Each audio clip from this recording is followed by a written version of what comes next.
रहबै कोना कहू अहाँ बिना। हे यो गौरी के ललना आओ अंगना, आओ अंगना। सुनु सुनु गजानन रहबै कोना कहू अहाँ बिना। हे यो गौरी के ललना आओ अंगना, आओ अंगना यो आओ अंगना।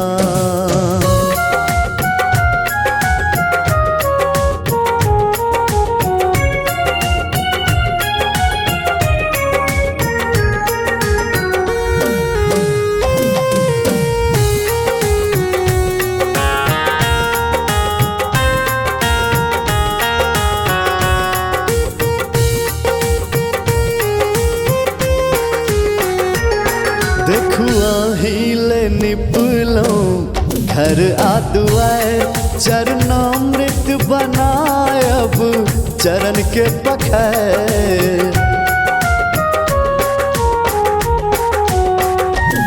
देखू अहिले निपलो घर आदुआए, चरणामृत बनायब चरण के पखाए।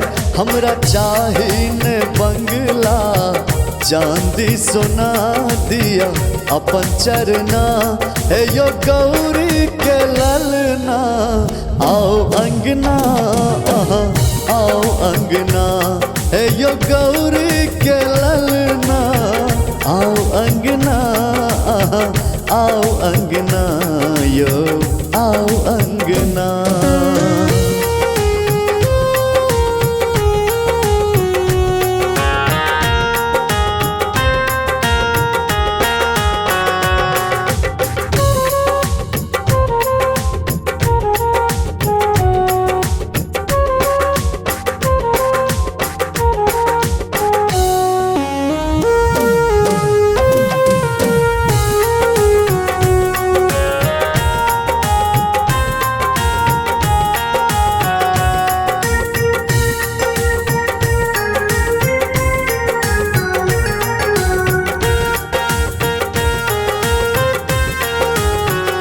सुनलो करै छी अहाँ मूसक सवार, रिद्धि सिद्धि के संग आओ सुनी के पुकार। सुनलो अहाँ करै छी मूसक सवार, रिद्धि सिद्धि के संग आओ सुन के पुकार। सुनु रुसियो ने आहा लड्डू बिना हम अनब कहूना। हे यो गौरी के ललना आओ अंगना, आओ अंगना।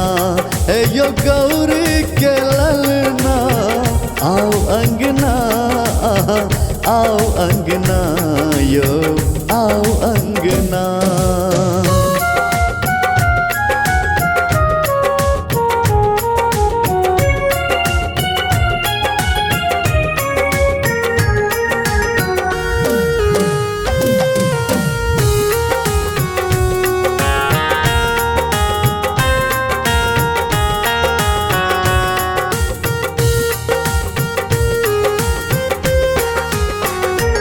सुन विनती अब हमरो कहे गौतम, अजय राजीव के दुख अब करियो न कम।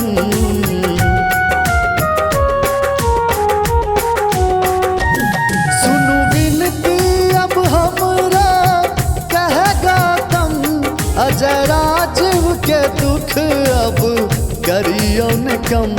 कहू कहिया फिर गणपति रह बहिना तरसे हमर नैना।